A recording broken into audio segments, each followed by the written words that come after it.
नमस्कार साथियों, स्वागत है आपका अपने YouTube चैनल भाषा निकेतन में। साथियों, सामान्य अध्ययन जनरल स्टडी के टॉप 500 क्वेश्चंस की सीरीज का यह पार्ट 1 आप सबके साथ साझा कर रहे हैं। और ये सभी इंपॉर्टेंट क्वेश्चन पिछली परीक्षाओं में पूछे गए हैं और आगामी परीक्षाओं में भी पूछे जाने की संभावना है। ये सारे प्रश्न बहुत ही आपको सरल लगेंगे क्योंकि शुरुआती प्रश्न हैं और लेकिन ये परीक्षाओं में पूछे जाते हैं। लेकिन जानने की पहचानने की कोशिश करेंगे। चलिए शुरू करते हैं आज का यह वीडियो। तो साथियों, आज का आपका पहला प्रश्न है, टेलीविजन का आविष्कार किसने किया? तो साथियों, बहुत ही सरल प्रश्न है और इसका जवाब है जे.एल. बेयर्ड। जे.एल. बेयर्ड ने टेलीविजन का आविष्कार किया। अगला आपका सवाल है कि रडार का आविष्कार किसने किया? तो साथियों, रडार का आविष्कार टेलर एवं यंग ने रडार का आविष्कार किया। अगला आपका सरल सा सवाल कि गुरुत्वाकर्षण की खोज किसने की? तो गुरुत्वाकर्षण की खोज न्यूटन ने की। साथियों, किसने की? न्यूटन ने। सिरका व अचार में कौन सा अम्ल होता है? तो साथियों, आपको याद होना चाहिए, सिरका व अचार में एसिटिक अम्ल होता है। आपका कौन सा अम्ल होता है? एसिटिक अम्ल होता है। अगला आपका प्रश्न है, नींबू एवं नारंगी में कौन सा अम्ल होता है? तो साथियों, नींबू एवं नारंगी में साइट्रिक अम्ल होता है। कौन सा? साइट्रिक अम्ल। अगला, दूध खट्टा हो जाता है, किस कारण हो जाता है? उसमें उपस्थित लैक्टिक अम्ल के कारण दूध खट्टा हो जाता है। अगला, मतदाताओं के हाथ में लगाई जाने वाली स्याही क्या होती है? तो साथियों, सिल्वर नाइट्रेट होती है जो स्याही आपके लगाई जाती है। अगला आपका प्रश्न है, पृथ्वी अपने अक्ष पर घूमती है, किधर घूमती है? अक्ष पर। पश्चिम से पूरब घूमती है। अगला प्रश्न, प्याज व लहसुन में गंध होती है, इसका जवाब है उसमें उपस्थित पोटेशियम के कारण प्याज व लहसुन में गंध होती है, उसमें उपस्थित पोटेशियम के कारण। अगला आपका सवाल है कि एक्स किरणों की खोज किसने की? तो साथियों, एक्स किरणों की खोज रॉन्टजन ने की। किसने? रॉन्टजन ने की। अगला, स्कूटर के आविष्कारक कौन है? तो ब्राड शॉ स्कूटर के आविष्कारक हैं। अगला आपका प्रश्न है, रिवॉल्वर के आविष्कारक कौन है? कोल्ट। रिवॉल्वर के आविष्कारक हैं कोल्ट। समुद्र की गहराई मापते हैं फैथोमीटर से। किससे? फैथोमीटर। डीएनए संरचना का मॉडल दिया, किसने दिया? वाटसन व क्रिक ने डीएनए संरचना का मॉडल दिया। प्रयोगशाला में बनने वाला पहला तत्व क्या था? तो साथियों, प्रयोगशाला में बनने वाला पहला तत्व यूरिया था। क्या था? यूरिया। अगला आपका प्रश्न, टेलीफोन के आविष्कारक कौन है? बहुत ही सरल सा प्रश्न है, ग्राहम बेल टेलीफोन के आविष्कारक हैं।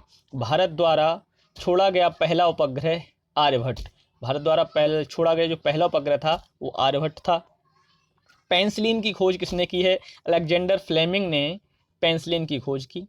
चेचक के टीके की खोज किसने की? तो साथियों, चेचक के टीके की खोज जेनर ने की। किसने? जेनर। जीव विज्ञान के जन्मदाता कौन है? और आपको ये आना भी चाहिए, अरस्तु जीव विज्ञान के जन्मदाता हैं। अगला आपका प्रश्न है, डायनामाइट के आविष्कारक कौन है? अल्फ्रेड नोबल डायनामाइट के आविष्कारक हैं। चंद्रमा पर उतरने वाला पहला आदमी कौन था? Neil Armstrong. कौन? Neil Armstrong.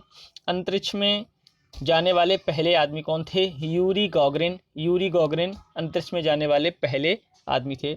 सबसे बड़ी हड्डी होती है जंघा की, फीमर, जिसको फीमर कहा जाता है। अगला प्रश्न आपका, सबसे छोटी हड्डी स्टेपीज जो कान की हड्डी होती है। अगला प्रश्न, संसार का सबसे बड़ा पुष्प आपका रिफ्लेसिया होता है। कौन सा? रिफ्लेसिया संसार का सबसे बड़ा पुष्प है। किस विटामिन में कोबाल्ट होता है? B12।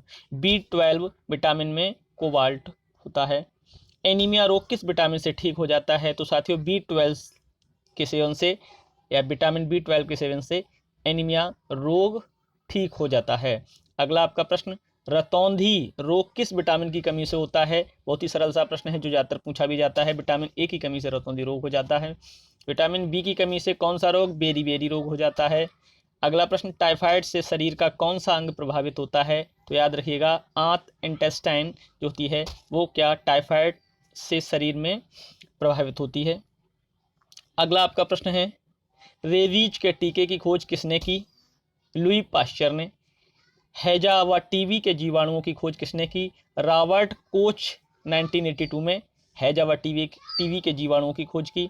रक्त में कौन सा तत्व पाया जाता है? लौह तत्व, है ना, लौह तत्व पाया जाता है। अगला, एक्स किरणें हैं विद्युत चुंबकीय किरणें। एक्स किरणें कौन सी हैं? विद्युत चुंबकीय किरणें। तो साथियों, ये आपके पार्ट 1 के लगभग 35 क्वेश्चंस हुए और साथियों आज अंत में आपका सवाल भी है आज का, तो देखिएगा आपको इसका जवाब कमेंट सेक्शन में देना है।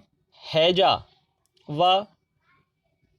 व टीवी के जीवाणुओं की खोज किसने की थी? तो आपको पता होना चाहिए हैजा व टीवी के जीवाणुओं को की खोज किसने की, तो उसका आप जवाब दीजिएगा कमेंट सेक्शन में। तो साथियों आशा करते हैं यह सीरीज़ का पहला पार्ट आपको अच्छा लगा होगा। अच्छा लगा है तो आप लाइक करें और वीडियो शेयर करें, तथा अब तक आप यदि चैनल सब्सक्राइब ना किए हैं तो चैनल को सब्सक्राइब भी करें। तो फिर मिलते हैं अगले पार्ट के साथ, तब तक के लिए नमस्कार, धन्यवाद।